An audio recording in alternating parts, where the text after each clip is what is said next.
Uli, wow, 2023, EuroShop is back. How are you doing? Well, I'm doing great. So after 3 years, EuroShop 2020 was shortly before the pandemic. We are back now 3 years after that here in Düsseldorf. And I need to say, I'm really super happy because it is crowded. People are in a good mood. It seems like nothing has changed. So really a fantastic feeling. What is your impression?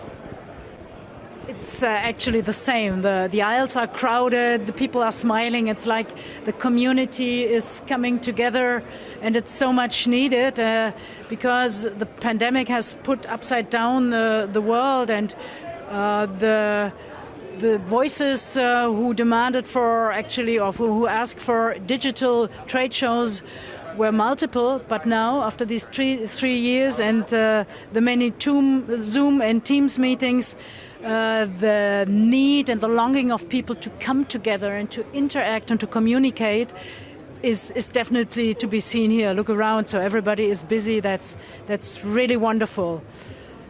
And yeah, well, we have 1,830 exhibitors from 55 nations. This is as international as 3 years ago. We have not lost any countries, so it's really, really good. And what do you think is the best to be seen here at the show? Well, we have so many different areas and halls. That's quite difficult to say. Here we are in the middle of the lighting hall. As you can see, always one of our most beautiful halls for me personally, because there's so much innovation, so much design, so much atmosphere to see here. And we all know light plays an extremely important role when it comes to presenting a product, to designing a store. And to start a visit of EuroShop, I think the lighting hall is the perfect hall to do so. Yes, it's the ideal start for a tour, but why don't we go now to the shop fitting halls and see what's up there? So, Uli, we are now in the hall for shop fitting, Pavilion 10, and it's amazing what you see right and left. And according to you, what are the trends at this year's EuroShop? Well, I think if we look at the shop fitting halls where we are right now, I think one major trend certainly is sustainability. Rethink efficiency together.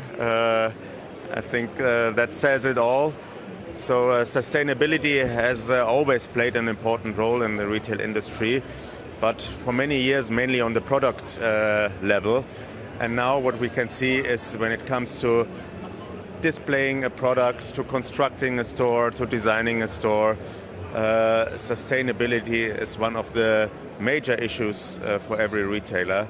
And that's what we see when we look at the exhibitors here in the shop fitting halls. Many natural materials, recyclable materials, and for me it's the first time that sustainability at EuroShop really takes place.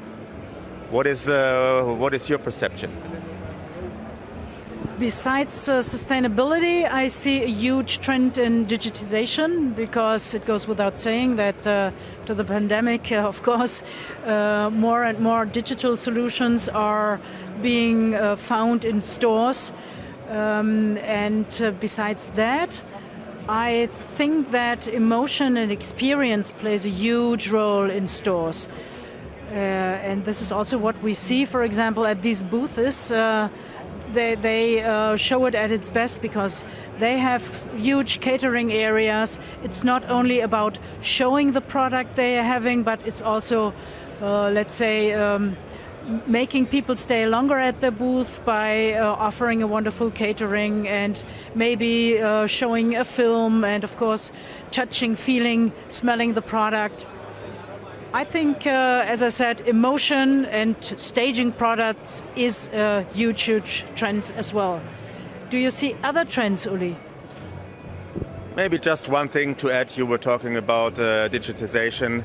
I think one of the major trends we are seeing for the next years is that artificial intelligence is going to take a huge influence on many of the processes in a retail organization.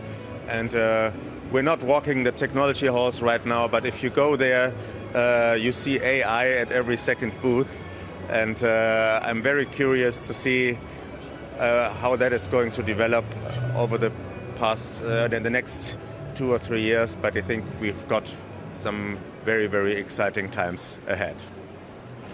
No doubt about it. Just one quick sentence about the numbers.